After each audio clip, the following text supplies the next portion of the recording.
Welcome back শ্রোতা বন্ধুরা। গভীর রাতের আধারে নীরবতার মাঝে আমরা এসেছি এক নতুন ঘটনা নিয়ে, আর আমি আপনাদের সাথে আছি সবার প্রিয় আরজে ইকু। আজকের ঘটনাটা পাঠিয়েছেন এক ছোট ভাই, তার নাম সুমন। সে সাতক্ষীরা মেডিকেল কলেজের প্রথম বর্ষের ছাত্র। সে ঘটনাটি আমাকে মেইল করেছেন। বলেছেন, ভাই, আমার জীবনে ঘটে যাওয়া এক অদ্ভুত ঘটনা যা আমাকে প্রতিনিয়ত তাড়া করে নিয়ে বেড়ায়। আমি আশা করছি আপনি আমার গল্পটি আপনার পেজে শোনাবেন।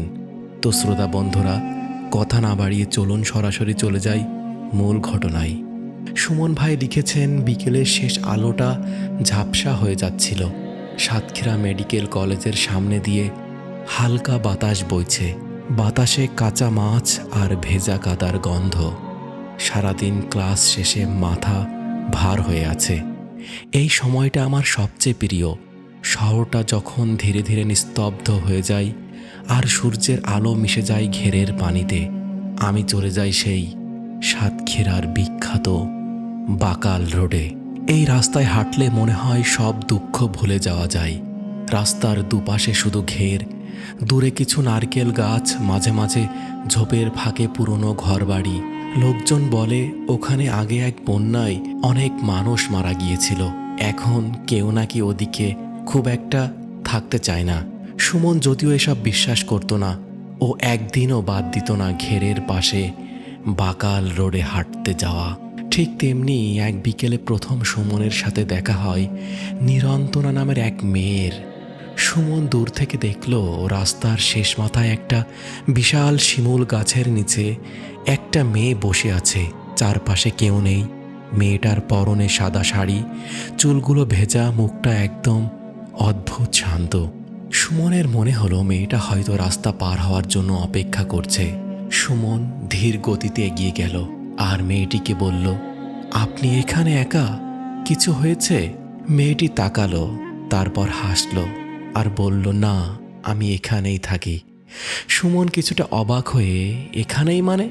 মেয়েটি কণ্ঠ নিচু করে বলল, এই পানির আশেপাশেই। মেয়েটির কণ্ঠে এমন একটা শান্ত সুর ছিল, শুনলে বুকের ভেতরটা হালকা লাগে। সুমন আর কিছু বলতে পারল না, শুধু মাথা নেড়ে চলে গেল। কিন্তু সেই মুখটা, সেই হাসিটা সারা রাত সুমনের মাথা থেকে যায়নি। এরপর বাকালে গেলে প্রায় প্রতিদিনই দেখা হতো সেই মেয়েটির সাথে। মেয়েটির নাম নিরন্তনা। সে খুব অল্প কথার মানুষ, বেশি কিছু বলে না, কিন্তু চোখে অদ্ভুত টান। সুমন জানতো সে এই এলাকারই মেয়ে। ওর কথায়, ওর চেহারায়, সব কিছুতেই কেন যেন একটা রহস্য মেখে আছে। এক বিকেলে সুমন বরাবরের ন্যায় বাকালে হাঁটতে গেল এবং সেই মেয়েটির সাথে দেখা হলো আর জিজ্ঞেস করলো, তুমি এখানে একা থাকো? আর তোমার পরিবার কোথায়? নিরন্তনা বললেন, থাকি তো, কিন্তু সবাই চলে গেছে। এখন আমি একাই। মানে?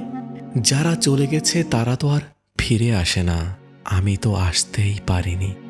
সুমন হেসে উড়িয়ে দিল। ভেবেছিল হয়তো মেয়েটি একটু সাহিত্যিক মাইন্ডেড। কিন্তু সেই দিনের পর থেকে যখনই দেখা হয়, ওর চোখে মেয়েটার মধ্যে একটা কষ্ট দেখতে পেত, যেন সে কিছু লুকাচ্ছে। একদিন হোস্টেলে ফিরে সুমন এই মেয়ের কথা বলল তার বন্ধু আশিককে।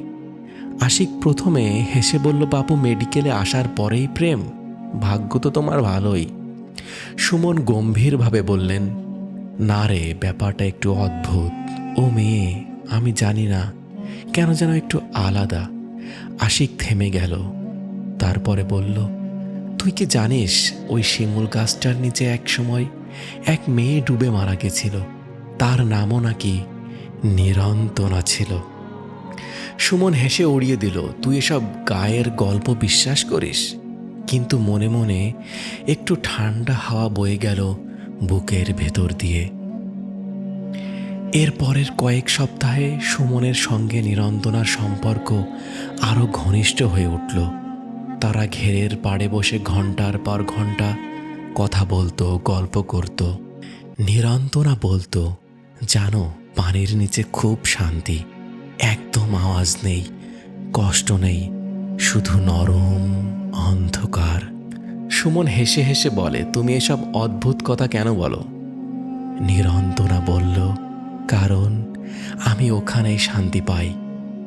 সুমন ভাবতো হয়তো মেয়েটা একটু মানসিকভাবে আঘাত পেয়েছে। একদিন বিকেলে নিরন্তরা সুমনকে বলল, তুমি কি কাল আসবে না?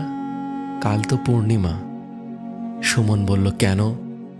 নিরন্তরা উত্তর দিল, সেদিন পানি জেগে ওঠে। সুমন আবার হাসল, তুমি বুঝি ভূতের ভয় পাও? নিরন্তরা চোখ নিচু করে বলল, আমি ভূতের ভয় পাই না, আমি ভয় পাই মানুষের। যাই হোক, সেদিনটা পার হয়ে গেল। পরদিন রাতে প্রচণ্ড ঝড় উঠল। বাড়িতে তখন প্রায় 11টা। হোস্টেলের জানালা কাঁপছে। আশিক ঘুমিয়ে পড়েছে। সুমন মোবাইল চালাচ্ছে। হঠাৎ সুমনের মোবাইলে একটা নোটিফিকেশন আসলো। একটা মেসেজ চোখের সামনে ভেসে উঠল। সেখানে লেখা, আজ আমি আসবো না, পানি রেগে আছে, তুমি বাড়িতেই থেকো। কিন্তু সুমনের কৌতূহল তাকে আটকাতে পারেনি। বৃষ্টি, বাতাস, ঝড় সব মিশে গেছে। রাস্তায় একটাও মানুষ নেই। বাকাল রোডে গিয়ে সুমন থমকে দাঁড়ালো। দূর থেকে সুমন দেখতে পেল শিমুল গাছটার নিচে কেউ দাঁড়িয়ে আছে। সাদা পোশাক, ভেজা চুল। দূর থেকে দেখে মনে হলো মেয়েটা নিরন্তনা। সুমন চিৎকার করলো, নিরন্তনা, তুমি এখানে? নিরন্তনা ধীরে তাকালো। তার মুখে অদ্ভুত শান্ত হাসি। সে বলল, তুমি কখন এলে? তুমি তো বলেছিলে আসবে না।